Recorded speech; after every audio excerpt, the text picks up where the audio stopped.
BCCI अगर ये plan कर रहा है कि जी हम श्रीलंका शिफ्ट करते हैं, इसको बिला वजह का हीरो बना हुआ है। इतने सारे कियोस में हम चैंपियंस ट्रॉफी होस्ट करने वाले हैं और हम कहते हैं जी इंडिया आके खेले। कैसे इतने कियोस में हम दूसरे मुल्कों को बुलाएं और एक और कियोस शामिल करें? सुशील पंडित जी की बोली गोली साथ में चलेगी नहीं और इसी वजह से सवाल ही नहीं उठता कि पाकिस्तान में जाकर भारतीय क्रिकेट टीम क्रिकेट खेले। मैं मुबारकबाद देता हूं बीसीसीआई को, वेल डन। जो तुम उम्मीदें रख रखे हो ना कि अमित शाह जी तुम्हें अलाउ करेंगे, तुम कभी मिले नहीं अमित शाह जी से। तुम जिस दिन मिल लोगे तुम्हारा गला सूख जाएगा पूरी 25 करोड़ कौम का। वो आदमी इतना खतरनाक है को, चाहे इंडिया के लोग हैं चाहे पाकिस्तान के लोग हैं, उन सबको ये पता है कि बीसीसीआई गलत कर रहा है, एसीसी गलत कर रहा है। ये जो सोच करना चाह रहे हैं वो गलत हो रहा है, तो उनको पकड़ाओ। मैं आपसे कह रहा हूं ये चैंपियन ट्रॉफी से पहले ड्रामा लगा देंगे कि नहीं जी हमें गवर्नमेंट ने मना कर दिया। तो है ना कि इसी प्लान पे चलेंगे, पाकिस्तान में ही पूरी चैंपियंस ट्रॉफी होगी। आए दिन ऐसी चीजें निकलती रहती हैं कि कश्मीर में ये हो गया, इधर कुछ हो गया, उधर कुछ हो गया, लेकिन उसके जब पाकिस्तान की हुकूमत मांगती है उसकी सबूत, तो इतनी कोई डोजियर या कोई ऐसी प्रॉपर चीज नहीं मिलती पाकिस्तान को। कोई बात नहीं, अब हम तुम्हें सबूत नहीं देंगे। अब तुम्हारी छितर परेड हो रही है बेटा, अब तुम्हारी चीखें निकलेंगी। जब आप नेशनल इंटरेस्ट को छोड़कर अपने जाती इंटरेस्ट में फैसले करेंगे ना, तो फिर उसका डैमेज आगे भी आएगा। आपको देखें, अगर आपने उनको बिग 3 में शामिल किया था तो फिर जो एमओयू साइन किया उस पर एज इट इज़ अमल होना चाहिए था। जो आपकी 7-8 उनके साथ बायलैटरल सीरीज है उनमें से एक भी नहीं हुई, ठीक है। उसके बाद क्या हुआ, फिर उसके बाद एशिया कप हुआ। एशिया कप ने उनको नहीं, जो हमने जाना था वो वाली हुई, जो उन्होंने आना था वो वाली नहीं आए। फिर उसके बाद एशिया कप हुआ। एशिया कप पे क्या होना चाहिए था, कम से कम हमारा ये मुतालबा तो वो मानते कि एशियाई कप भी पाकिस्तान में अगर 1-2 इंडिया मैचेस खेल जाते, अगर हमने इतना बड़ा उनको फेवर दिया था आईसीसी में, मगर उन्होंने रिफ्यूज कर दिया। फिर हमने एक नया उनको एक नई चीज उनको पकड़ा दी उनके हाथ में कि जी आप हाइब्रिड मॉडल के तहत आप श्रीलंका में खेलें, हमें कोई इतराज नहीं है, आपने हाइब्रिड मॉडल दे दिया। तो उनको अब ये जो चैंपियन ट्रॉफी है उसमें भी उनको बहाना मिल जाएगा। वो कहेंगे जी हमारा हाइब्रिड मॉडल हमें दे दें, हम श्रीलंका में या बांग्लादेश में एक मैच खेल लेंगे, हम पाकिस्तान नहीं आएंगे। फिर मैं उसी तरफ आती हूँ, हमने कहाँ स्टैंड लिया? हमने भी तो स्टैंड नहीं लिया ना। क्या पाकिस्तान क्रिकेट बोर्ड ने वो गट्स दिखाए? क्या पाकिस्तान क्रिकेट बोर्ड ने कहा okay thank you very much, Asia cup hybrid नहीं करवा रहे हम, और अगर इंडिया यहाँ आके नहीं खेलता तो या तो इंडिया ना खेले या हम नहीं खेलेंगे? हम भी तो झुक गए। तुम्हारे इतनी कढ़ाई खाली, मुंह पे मल्ली, बिरयानी मुंह पे मल्ली, सर पे मल्लिया अपना पता नहीं दुम्बा शुम्बा क्या, फिर उसके बाद नींद आती है। उस आजम खान को देखो, मैं बता रहा हूं, आजम खान को तुम कश्मीर के अंदर रोल कर दो, पता लगा तुमने कश्मीर फतेह कर लिया, वही करेगा गजवाए हिंद तुम्हारे लिए। 350 टन का टैंक है पूरा आजम खान। ये तो तुम्हारी टीम के हाल है और ब्लेम कर रही है इंडिया को। बहुत मैं मुबारकबाद देता हूं बीसीसीआई को, वेल डन, जैसा वेल डन। अच्छा, एक और चीज मैं बता दूं, पाकिस्तानी टीवी वाले क्या डिस्कस, हम बात कर सकते हैं इंडिया से। देखिए जय शाह जो है, मैं बता रहा हूं दोस्तों आपको, पाकिस्तानियों का इतना बेड़ा गर्क है, जय शाह जो है वो आईसीसी का चेयरमैन बनना चाहता है और पाकिस्तान के पास भी वोट है। तो पाकिस्तान की शायद डील चल रही है कुछ कि हम तुम्हें चेयरमैन बनवा देंगे, अपना एक वोट देके तुम अपनी टीम पाकिस्तान। हमारे यहां वो रस्म नहीं है कि देश को बेचो अपने फायदे के लिए, वो भारत में नहीं होता, ये पाकिस्तान में होता है। सारे के सारे गद्दार के बच्चे पाकिस्तान में पैदा होते हैं, ठीक है। तुम्हारे जर्नल और तुम्हारे बड़े बड़े लोग जो बेच देते हैं अपने मुल्क को पैसे के लिए। मैं ये नहीं कह रहा कि जयशाह परफेक्ट है, जयशाह में 10 कमियां होंगी, 10 कमियां होंगी जयशाह में, लेकिन वो मुल्क नहीं बेचता आदमी तुम्हारी तरह। तुमने क्या सोचा पाकिस्तानी है वो? ये पाकिस्तानी टीवी पे डिस्कस, हम बात कर सकते हैं, कुछ बातें चल भी रही हैं, ये अपने मन से भी झूठ भी बोल देते हैं खुद कि बातें चल भी रही हैं कि जय शाह चेयरमैन बनना चाहता है आईसीसी का। तो जब उसमें वोटिंग होगी तो पाकिस्तान उसके फेवर में वोट दे देगा, तो चेयरमैन बन जाएगा। और बैक एंड पे डील ये हुई है कि वो चेयरमैन बन जाएगा और वो इंडिया को। आपको लगता है कि जय शाह इस पोजीशन में है कि इंडियन क्रिकेट टीम पाकिस्तान जाए कि ना जाए? तो जय शाह जो है ना, जय शाह के एक्चुअली वालिद साहब का नाम अमित शाह है और वो भारत के होम मिनिस्टर हैं, तो वो अलाउ करेंगे, फिर चले जाएगा। वो अपने अबू जान से बोलेगा, अबू, एक तो उनका नाम अमित शाह है, अमित शाह नहीं है, ठीक है। और मैं एक और बात बताऊं, जो तुम उम्मीदें रख रखे हो ना कि अमित शाह जी तुम्हें अलाउ करेंगे, तुम कभी मिले नहीं अमित शाह जी से। तुम जिस दिन मिल लोगे तुम्हारा गला सूख जाएगा पूरी 25 करोड़ कौम का। वो आदमी इतना खतरनाक है। हम जयशाह से बोलेंगे, हम जयशाह को वोट देंगे, वो अपने वालिद साहब अमित शाह से बात करेंगे, Amit Shah Indian cricket team को पाकिस्तान भेजेगा, वो सीधा जाएंगे अमृतसर, अमृतसर से वो बस पकड़ेंगे, वो बस पकड़ के लाहौर पहुंचेंगे, लाहौर पहुंचेंगे, क्रिकेट खेल के वापस आ जाएंगे। हैं शाम से फिर अपने बंद करो मदरसे, ये इंसान के बच्चे बनो, स्कूल में पढ़ो, मैथ्स और साइंस और इंग्लिश पढ़ो, और अपनी कौमी जबान उर्दू पढ़ो, अच्छी अच्छी चीजें पढ़ो। पता नहीं ये क्या, ये परियां और फ्लाइंग कारपेट के बारे में तुम्हारे मौलवी मौलाना तुम्हें पढ़ाते हैं, तभी ऐसे पागल पैदा हो रहे हैं वहां पे, जो टेलीविजन में जाके ऐसी उल्टी सीधी बात है। कांग्रेचुलेशंस बीसीसीआई, वेल डन, शाबाश।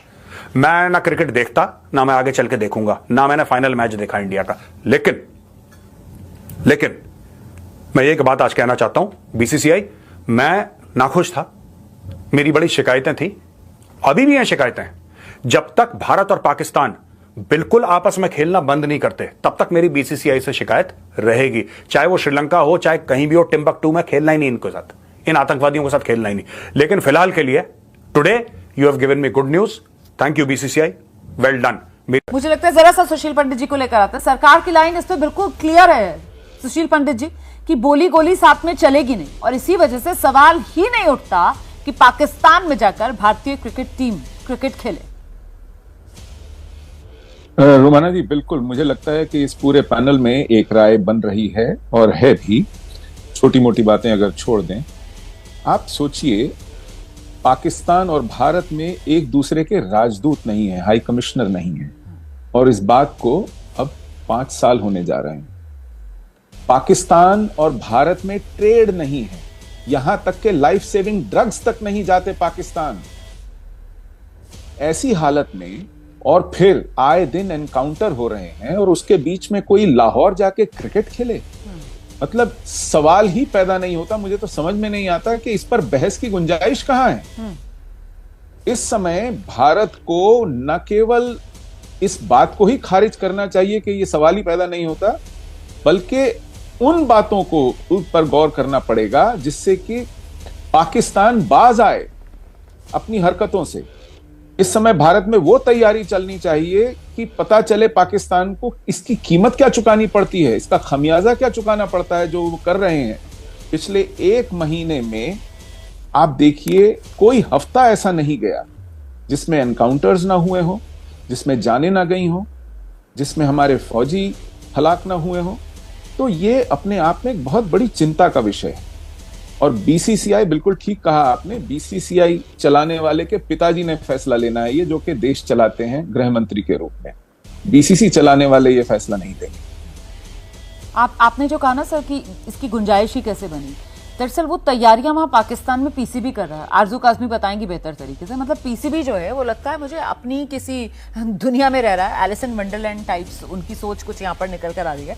या अगर उसे हिंदी में कहें कि मुंगेरी लाल के हसीन सपने, की बाकायदा वो इस तैयारी में है कि भारतीय क्रिकेट टीम आएगी और लाहौर में खेलेंगे जी, और 1 मार्च 2025 वो अपनी तैयारी लेकर आईसीसी के सामने जाने की पूरी तैयारी कर चुका है। आरजू काज़मी, किस दुनिया में पीसीबी?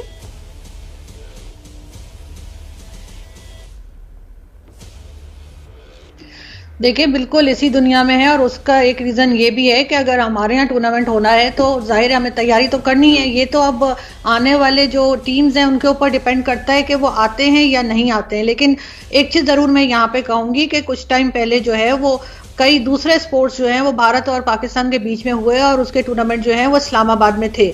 और ना सिर्फ ये कि भारत से गेस्ट आए थे, बल्कि पाकिस्तान से भी कई लोगों ने अटेंड किया था। और उसके बाद हमने बहुत सी दावतें, डिनर, लंच और क्या कुछ उन मेहमानों के लिए किया था। तो अगर हम बाकी स्पोर्ट्स खेल सकते हैं और भारत से टीम्स पाकिस्तान आ सकती हैं, तो हमें क्रिकेट के टाइम पर आखिर क्यों ये सब बातें याद आ जाती हैं? या तो फिर हम किसी को भी ना भेजें, कोई भी टीम ना आए। यहाँ पे कबड्डी की टीम भी आ रही है, यहाँ पे टेनिस की टीम भी आ रही है, यहाँ पे हॉकी हो रही है, सब कुछ हर तरह का स्पोर्ट्स जो है वो भारत की टीम पाकिस्तान आ रही है, हमें बताया जाता है। एज ए जर्नलिस्ट हम अटेंड भी करते हैं। और उसके बाद जैसे मैंने कहा कि एक हमारे यहाँ और आपके यहाँ एक रिवाज है कि कोई मेहमान आया तो उसकी दावत हो रही है, तो वो सब कुछ हो रहा होता है। फिर क्रिकेट के टाइम पर अचानक हमें क्यों याद आ जाता है कि पाकिस्तान से तो टेररिज्म हो रही है, पाकिस्तान के साथ तो खेलना नहीं चाहिए, फिर कुछ भी नहीं खेलना चाहिए ना, फिर आप सिर्फ क्रिकेट को क्यों लाते हैं? ठीक है, आप जो सवाल उठा रही हैं, मुझे लगता है जरा जनरल सिवाच का हम रुक करते हैं। जनरल सिवाच, यहाँ पर हमारी रणनीति में ये चूक हो जाती है क्या कि क्योंकि क्रिकेट इन्वॉल्व हो गया और क्रिकेट के साथ सीधे सीधे 140 करोड़ जो हिंदुस्तानी हैं उनकी भावनाएं जुड़ जाती हैं, तो क्रिकेट के वक्त पर ही हमें याद आता है कि ये पाकिस्तान जो है वो एक फेल्ड स्टेट है, ये पाकिस्तान जो है वो आतंकवाद का सप्लायर है, ये पाकिस्तान जो है वो हमारे लिए एक नासूर है और इनके साथ हमें किसी तरीके का संबंध नहीं रखना है क्योंकि सीधे क्रिकेट है और 140 करोड़ हिंदुस्तानियों की भावनाएं हैं। पर वो मेन कारण नहीं है। मेन कारण यह है कि तुम लोग दहशतगर्द हो और यह भारत कर रहा है तुम्हें पनिश करने के लिए। पहली बात यह समझ लो कि हो क्यों रहा है। क्या भारतीय टीम को खतरा है? डेफिनेटली खतरा है। अब आप कहेंगे यहां पे ऑस्ट्रेलियंस भी आएंगे, यहां पे तो न्यूजीलैंड वाले भी आएंगे, यहां पे वेस्ट इंडीज वाले आएंगे, यहां पे श्रीलंका वाले। सिर्फ भारत को ही क्यों खतरा है? क्योंकि भैया जो तुमने, मैं कई बार समझा चुका हूं, दोबारा बता देता हूं कि जो तुम लोगों ने दहशतगर्दी मचाई है, क्या ऑस्ट्रेलिया में मचाई है? नहीं, तुमने कश्मीर और पंजाब में मचाई है दहशतगर्दी। जो तुमने 26/11 करा था वो तुमने केप टाउन में करा था, नहीं तुमने मुंबई में करा था। जो भी तुम गलत काम करते हो, जो तुम्हारी जंगें तुमने लड़ी हैं, वो न्यूजीलैंड के साथ लड़ी हैं, इंग्लैंड के साथ लड़ी हैं, नहीं भारत के साथ लड़ी हैं। तो भाई तुम्हारा सारा का सारा दहशतगर्दी वाला जो मामला है, या तो इंडिया फेसिंग है, अफगानिस्तान फेसिंग है, थोड़ा बहुत तुम्हारा ईरान फेसिंग है, यही तो बात है। तो भाई जो इंपैक्टेड है, जिसकी वजह से ये सब हो रहा है, उससे तो इंसान बचेगा यार, जाहिर सी बात है। तो हमारी टीम भी बचे। दूसरी चीज, यू आर बीइंग पनिश्ड। देखो मैं पाकिस्तानी हूं, मैं उल्टी सीधी बात नहीं कहता। ये जो बाकी एनालिस्ट हैं, हमारे टीवी चैनल्स पे बैठते हैं, वो ये करके ये सोशियो पॉलिटिकल, मैं आपको 2 शब्दों में समझा देता हूं ये क्या गेम चल रहा है। ठीक है, तुम लोगों ने 27 में से 26 पॉइंट, 27 में से 26 आई थिंक ऐसी कुछ था गिनती तुम्हारी, 27 में से 26 पॉइंट तुमने FATF के पूरे कर दिए थे। फिर भी उसके बाद भी तुम 2 साल FATF में रहे ग्रे लिस्ट में, हाँ या ना?